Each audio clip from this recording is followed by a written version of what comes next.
Can you feel that silence, Cowboys Nation? That heavy pause that settles in when a season ends earlier than anyone in Dallas ever expects. Because for the second straight year, America's team is watching the NFL playoffs from the couch, and that reality still stings deep in the heart of Texas. The 2025 season closed with a 7-9-1 record, capped by a painful 34-17 loss to the New York Giants in Week 18, inside a rivalry that never needs extra fuel. And as the clock hit zero, the cameras didn't just pan to disappointed fans at AT&T Stadium, they lingered on one man whose story defines this era of Cowboys football: Dak Prescott. Dak didn't even take the field in the second half of that finale, and that alone sparked debate across sports radio, social media, and barbershops across Texas. Was it precaution? Was it frustration? Or was it the quiet acknowledgement that the season, once again, had slipped away? Now, let's be clear here, because this is where the Cowboys story gets complicated, and honestly, fascinating. Despite missing the postseason, Prescott just delivered one of the best statistical seasons of his 10-year NFL career. Think about that for a moment. 10 years in the league, countless hits, endless criticism, and still producing at an elite level. Prescott completed 404 of 600 passes, throwing for 4,552 yards, 30 touchdowns, and just 10 interceptions. That's efficiency. That's command. That's veteran quarterback play at its finest. The Cowboys' offense averaged 391.9 yards per game, second best in the entire NFL, trailing only the Los Angeles Rams. Every Sunday, this offense moved the ball, stretched the field, and gave fans reasons to believe. When Dak dropped back, scanned the field, and fired a strike to CeeDee Lamb, you could hear that familiar buzz in Jerry World, that feeling that something special might be brewing. And let's pause for a second and explain this for casual fans tuning in. The quarterback is the leader of the offense. He touches the ball on nearly every play, reads the defense, calls adjustments, and decides where the ball goes. When a quarterback plays at the level Dak did statistically, winning usually follows. Usually. But football, as we all know, is the ultimate team sport, and here's where the Cowboys season unraveled. While the offense soared, the defense collapsed. There's no sugarcoating it. Dallas allowed a staggering 251.5 yards per game, worst in the entire league. Worst. Not bottom 5, not bottom 10, dead last. That imbalance put enormous pressure on Prescott and the offense to be perfect every single week. And in the NFL, perfection is a myth. Defensive breakdowns, missed tackles, blown coverages, and an inability to get off the field on third down haunted this team from September through January. It ultimately cost Matt Eberflus his job, as the Cowboys decided a reset was unavoidable. Now, Cowboys fans know this story all too well. Great offense. Question marks on defense. Unreal expectations. Crushing disappointment. It's a cycle that feels painfully familiar for a franchise with 5 Super Bowl trophies and a legacy that includes legends like Tom Landry, Roger Staubach, Emmitt Smith, Troy Aikman, and Michael Irvin. This is the team nicknamed America's Team, a title born in the 1970s when the Cowboys dominated the national spotlight and became a cultural phenomenon. With that nickname comes pressure. Immense pressure. And no one feels it more than the quarterback. Dak Prescott has lived under that microscope since the moment he took over as the starter in 2016. Drafted out of Mississippi State, he wasn't supposed to be the long-term answer.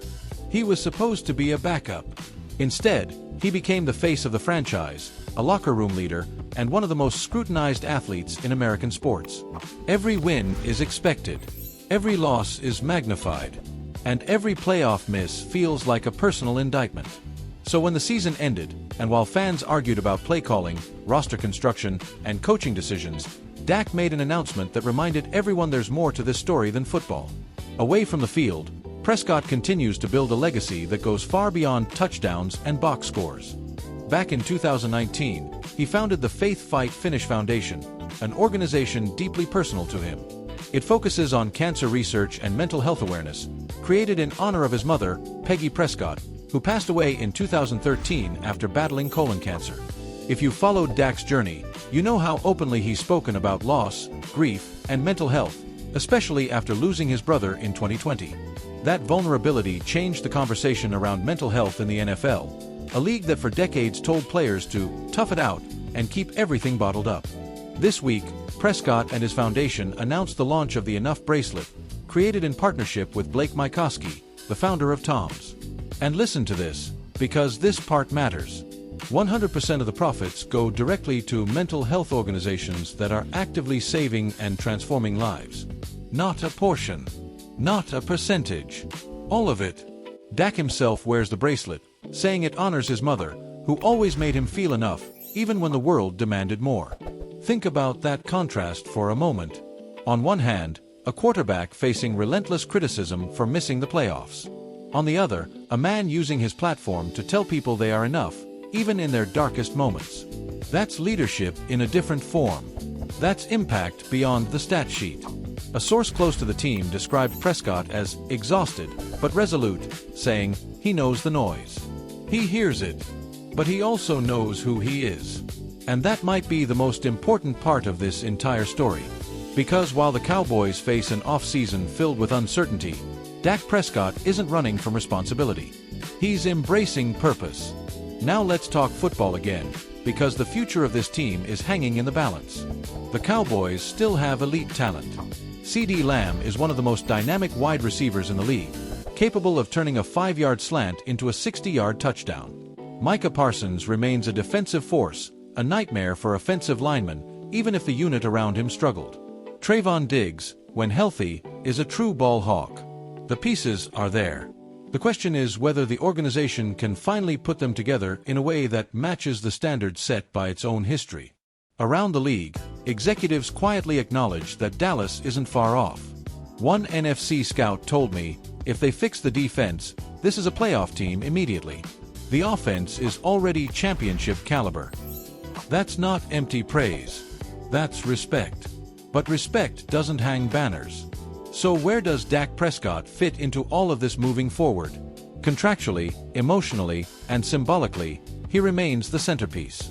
Teammates rally around him. Coaches trust him. And despite the frustration, fans know what the alternative looks like. Quarterback purgatory is real, and the Cowboys have stability at the most important position in sports. And here's something else worth remembering. In Cowboys history, some of the greatest seasons followed disappointment. The dynasty teams of the 1990s didn't form overnight. They were built through failure, criticism, and relentless pressure. This franchise has always thrived when its back was against the wall. As one longtime Cowboys fan said outside the stadium after that Week 18 loss, "We're mad because we care. And we'll be back next year, because that's what we do." That's Cowboys Nation in a nutshell. Passionate, frustrated, loyal. So as the offseason begins, with coaching changes, roster decisions, and endless speculation, one thing is clear. Dak Prescott's story isn't defined by a missed playoff berth. It's defined by resilience, production, and purpose. Whether you're talking about a 30-touchdown season or a bracelet that saves lives, his impact is undeniable. Now the question turns to you. Do you believe the Cowboys are one defensive turnaround away from contending? Is Dak still the quarterback to lead this team back to glory? Or does this franchise need a deeper reset? Drop your thoughts in the comments, hit that like button if you're riding with Cowboys Nation, and make sure you subscribe, because this offseason in Dallas is just getting started. And trust me, you won't want to miss what comes next.